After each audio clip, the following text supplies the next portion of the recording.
ગુજરાતના world heritage પાવાગઢમાં સરકાર દ્વારા 500 કરોડ ઉપરાંત ખર્ચી સ્વચ્છ અને સુંદર બનાવવાની વાત થાય છે ત્યારે ગંદકી અને ગધેડાઓ પર સામાન લઈ જઈ પ્રાણી ક્રૂરતા યથાવત જોવા મળી।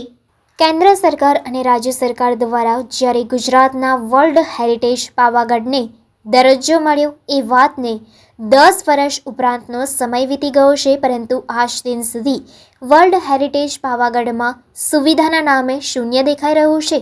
સૌથી પહેલાં તો પાવાગઢમાં પાર્કિંગ વ્યવસ્થા તદ્દન નિષ્ફળ છે, જ્યાં 4 વ્હીલરને લઈને આવતા વ્યક્તિઓને નીચે જ પાર્ક કરવી પડે છે, ત્યારે માછીથી ઉપર ચાલતા જતા વ્યક્તિઓ માટે સુલભ શૌચાલય કે અન્ય કોઈ વ્યવસ્થા જ નથી।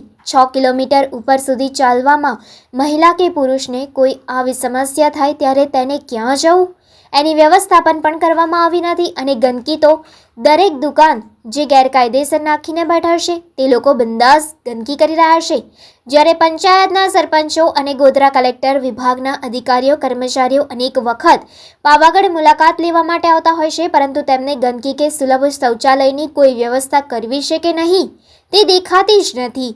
તેનાથી મોટી વાતો તો એમ છે કે આજે પણ 20મી સદીની કામગીરી ત્યાં થઈ રહી છે। ત્યાં ગધેડા ઉપર સામાન આડેધડ મૂકીને લઈ જવામાં આવે છે, જેમાં ગધેડાઓ રસ્તામાં મરી જાય છે તેવી ઘટના પણ ઘટી રહી છે, અને તેના કારણે તેમને ભારે અત્યાચાર ભોગવવો પડી રહ્યો છે।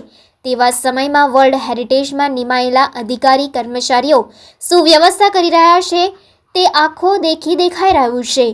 પાવાગઢમાં શક્તિપીઠ મહાકાલી માતાના મંદિરે જ્યાં દુનિયાના દરેક દેશના લોકો ભક્તિભાવ સાથે આવે છે તેવી જગ્યાની પરિસ્થિતિ આવી ગંભીર છે તે આશ્ચર્યની વાત છે। આના માટે કોણ જવાબદાર છે તેના પર દેશના પ્રધાનમંત્રી, રાજ્યના મુખ્યમંત્રી જેવા પદાધિકારીઓને તાત્કાલિક કડક પગલાં લેવા જોઈએ અને ગંદકી, પ્રાણી ક્રૂરતા, શૌચાલય જેવી વ્યવસ્થાઓ તાત્કાલિક ધોરણે કરવી જરૂરી બની ગઈ છે।